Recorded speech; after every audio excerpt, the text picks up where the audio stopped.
Malgré la gifle reçue à l'Assemblée nationale, le gouvernement semble déterminé à continuer le parcours tumultueux du projet de loi sur l'immigration et à faire adopter au moins ses mesures les plus strictes, refusant de retirer le texte comme demandé par la gauche tandis que le RN demande la dissolution de l'Assemblée nationale. Emmanuel Macron a réuni mardi matin Elisabeth Borne et les principaux ministres concernés pour décider d'une voie de passage pour un texte brutalement retoqué par les députés. Un déjeuner avec la Première ministre était également prévu. Après avoir reconnu son échec lundi et présenté sa démission à Emmanuel Macron, refusée par le président, M. Darmanin a voulu montrer qu'il restait à la manœuvre lors d'un déplacement mardi à l'aube au commissariat de Maison-Alfort, Val-de-Marne. Quel que soit le chemin que nous emprunterons, je veux très rapidement pour les policiers, pour les magistrats, pour les préfets, des mesures de fermeté contre l'immigration irrégulière et la délinquance des étrangers, a-t-il déclaré, en souhaitant qu'elles soient adoptées d'ici la fin de l'année. M. Darmanin n'a pas évoqué l'autre partie de son projet de loi, la régularisation de certains travailleurs dans les métiers en tension, qui cristallise l'opposition de la droite et du RN mais dont la suppression provoquerait une crise au sein de la majorité.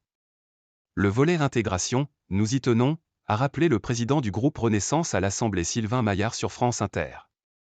Face à cette crise politique majeure, le Rassemblement national a appelé à une dissolution de l'Assemblée nationale. Il faut revenir au peuple, a déclaré son président Jordan Bardella sur BFM TV.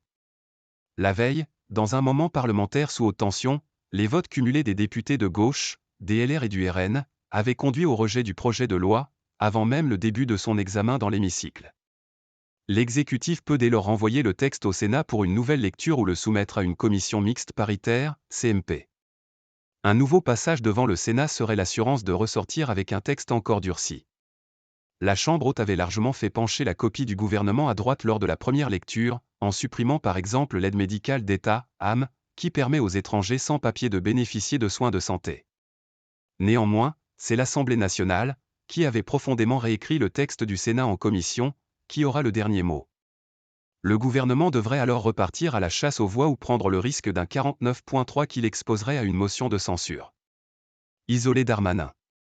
Une CMP, qui réunit à huis clos 7 députés et 7 sénateurs pour tenter de s'accorder sur une mouture du texte, permettrait peut-être d'aboutir à une version commune, mais la majorité devrait passer sous les fourches codines de LR pour arriver à un accord.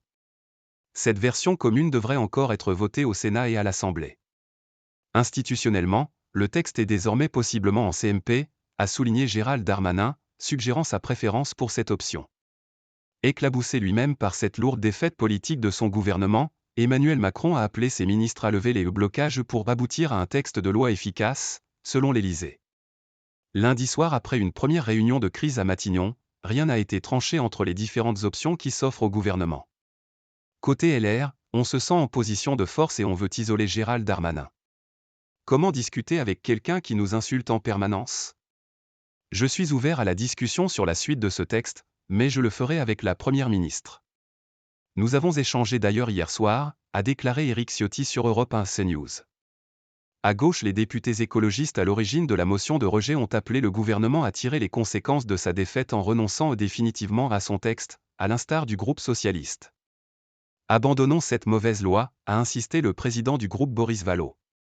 Si le gouvernement décide de passer en force, on aura franchi un cap dans l'autoritarisme, a prévenu sur RTL le coordonnateur de LFI Manuel Bompard selon qui, dans une démocratie normale, le ministre serait parti avec son texte.